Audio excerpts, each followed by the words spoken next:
Hello friends, hi kitchen recipes in മലയാളത്തിലോട്ട് എല്ലാവർക്കും സ്വാഗതം. വളരെ ടേസ്റ്റി ആയിട്ടുള്ള സാമ്പാർ റെസിപ്പിയാണ് ഇന്ന് നിങ്ങൾക്ക് ഷെയർ ചെയ്യുന്നത്. ഈ ഒരു സാമ്പാർ റെസിപ്പി എൻ്റെ അമ്മയുടെ റെസിപ്പിയാണ്. എൻ്റെ വീട്ടിൽ സ്ഥിരം ഉണ്ടാക്കുന്നതും വളരെ ടേസ്റ്റിയുള്ള ഭയങ്കര ഹിറ്റായിട്ടുള്ള റെസിപ്പിയാണ് ഇട്ടത്.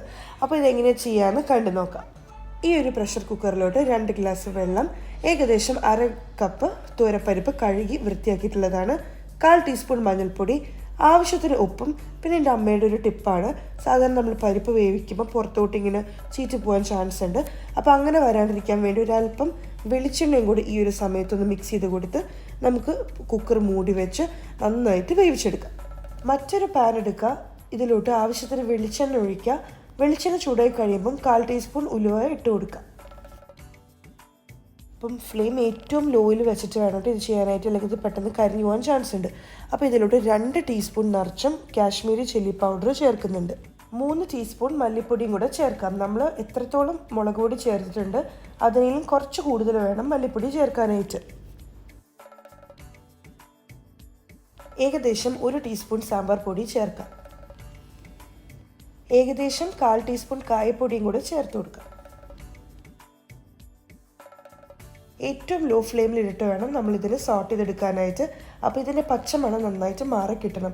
അപ്പോൾ ഒരുപാട് സമയമൊന്നും വേണ്ടി വരില്ല, ഏകദേശം 1-2 മിനിറ്റിനുള്ളിൽ തന്നെ ഇതിൻ്റെ പച്ചമണം എല്ലാം മാറിയിട്ടുണ്ടാവും. അപ്പോൾ ഇതാ പരിപ്പ് നന്നായിട്ട് വെന്ത് കിട്ടിയിട്ടുണ്ട്. ഏകദേശം 4-5 വിസിൽ എടുത്തിട്ടാണ് വെന്തിട്ടുള്ളത്.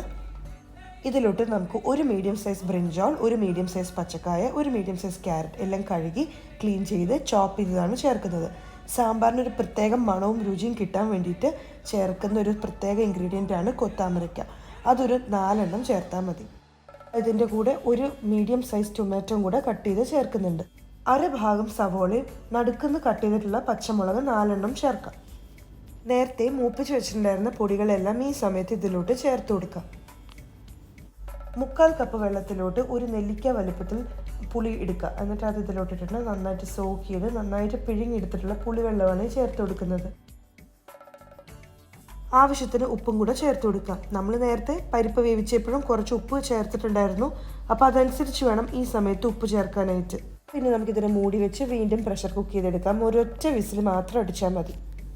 അപ്പോൾ ഇതാ 1 വിസിലിന് ശേഷം ഇതുപോലെയാണ് ഇരിക്കുന്നത്. ഇതിനെ ഒന്ന് മിക്സ് ആക്കി കൊടുക്കാം. അപ്പോൾ കുറച്ചും കൂടെ ലൂസായിട്ട് വേണമെന്നുണ്ടെങ്കിൽ കുറച്ചും കൂടെ ചൂടുവെള്ളം ഈ സമയത്ത് ഒഴിച്ചു കൊടുത്ത് മിക്സ് ചെയ്യാം.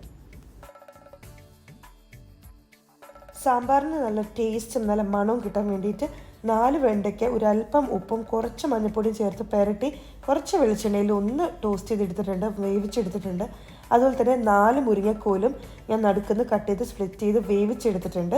അപ്പോൾ ഇതെല്ലാം കൂടെ നമുക്ക് ഇപ്പോൾ ചേർത്ത് കൊടുക്കാം. ഇതെല്ലാം ആദ്യമേ ചേർക്കുകയാണെങ്കിൽ ഇത് പെട്ടെന്ന് വേകുന്ന വെജിറ്റബിൾസ് ആയതുകൊണ്ട് തന്നെ എല്ലാം കൂടെ കുഴഞ്ഞിരിക്കും, ഇങ്ങനെ വിട്ടിരിക്കില്ല. അപ്പോൾ ഈ സമയത്ത് വേണം ഇത് ചേർക്കാനായിട്ട്. ഇതിലത്തെ ലാസ്റ്റ് സ്റ്റെപ്പ് ചെയ്യുവാണ്. അപ്പം ഒരു പാനിലോട്ട് കുറച്ച് വെളിച്ചെണ്ണ ഒഴിച്ച് ചൂടായ വെളിച്ചെണ്ണയിലോട്ട് 1/4 ടീസ്പൂൺ കടുകിട്ട് പൊട്ടിക്കാം. കടുക് പൊട്ടിക്കഴിയുമ്പം ഇതിലോട്ട് നിറയെ കറിവേപ്പിലയും 2 ഉണക്കമുളകും ഇട്ട് കൊടുത്തിട്ടുണ്ട്. അപ്പോൾ നല്ലൊരു സ്മെല്ല് കിട്ടാൻ വേണ്ടിയിട്ട് ഏകദേശം 1/4 ടീസ്പൂൺ സാമ്പാർ പൊടിയും 2 നുള്ളു കായപ്പൊടിയും കൂടെ ചേർത്ത് കൊടുത്ത് ലോ ഫ്ലെയിമിലിട്ടിട്ട് ജസ്റ്റ് ഒന്ന് മിക്സ് ചെയ്ത് കൊടുക്കാം. ഇനി നമുക്കിത് നമ്മൾ റെഡിയാക്കി വെച്ചിട്ടുള്ള സാമ്പാറിലോട്ട് ഇട്ട് കൊടുക്കാം. ഈ സമയത്ത് വീട് ഫുള്ളും ഭയങ്കര നല്ല സ്മെല്ലായിരിക്കും, നല്ല സാമ്പാർ മണമായിരിക്കും. സാമ്പാറിലെ പുളി നന്നായിട്ടൊന്ന് ബാലൻസ് ചെയ്ത് പെർഫെക്റ്റ് ഫ്ലേവർ കിട്ടാൻ വേണ്ടിയിട്ട് ഞാൻ ഇതിലോട്ട് ഏകദേശം 1 ടീസ്പൂണോളം ശർക്കര പൊടിച്ചത് ചേർക്കുന്നുണ്ട്. അപ്പോൾ ശർക്കര പൊടിച്ചത് ചേർക്കുന്നത് നിങ്ങളുടെ ഓരോരുത്തരുടെ ഇഷ്ടം അനുസരിച്ച് കൂട്ടുകയും കുറയ്ക്കുകയും ചെയ്യാം. പിന്നെ അത്യാവശ്യം നന്നായിട്ട് ചോപ്പ് ചെയ്തെടുത്തിട്ടുള്ള കൈ നിറയെ മല്ലിയിലയും ചേർക്കാം. അപ്പോൾ ഇതൊരു മസ്റ്റാണ് കേട്ടോ. ഇതും നല്ലൊരു ഫ്ലേവർ കിട്ടാൻ വേണ്ടി സഹായിക്കുന്ന ഒരു ഇൻഗ്രീഡിയൻ്റ് ആണ്. ഇതും കൂടെ ചേർക്കുക. അപ്പോൾ നമ്മുടെ സാമ്പാർ ഇവിടെ റെഡി ആയിട്ടുണ്ട്. അപ്പോൾ ഇത് കണ്ടില്ല, ഒട്ടും തന്നെ കുഴഞ്ഞു പോയിട്ടുള്ള നല്ല പെർഫെക്റ്റ് ആയിട്ട് കിട്ടിയിട്ടുണ്ട്. എല്ലാവരും ഇതുപോലെ ഒന്ന് ട്രൈ ഔട്ട് ചെയ്ത് നോക്കൂ, തീർച്ചയായിട്ടും ഇഷ്ടപ്പെടും. വളരെ ടേസ്റ്റിയാണ്. അപ്പോൾ എൻ്റെ റെസിപ്പീസ് എല്ലാം ഇഷ്ടപ്പെടുന്നുണ്ടെങ്കിൽ ഇതുവരെ എൻ്റെ ചാനൽ സബ്സ്ക്രൈബ് ചെയ്യാനാണ് കാണുന്നതെങ്കിൽ താഴെയുള്ള red colour subscribe button click ചെയ്യാനും മറക്കരുത്. അപ്പോൾ അടുത്ത റെസിപ്പി ആയിട്ട് വീണ്ടും കാണാം. Thank you for watching. By.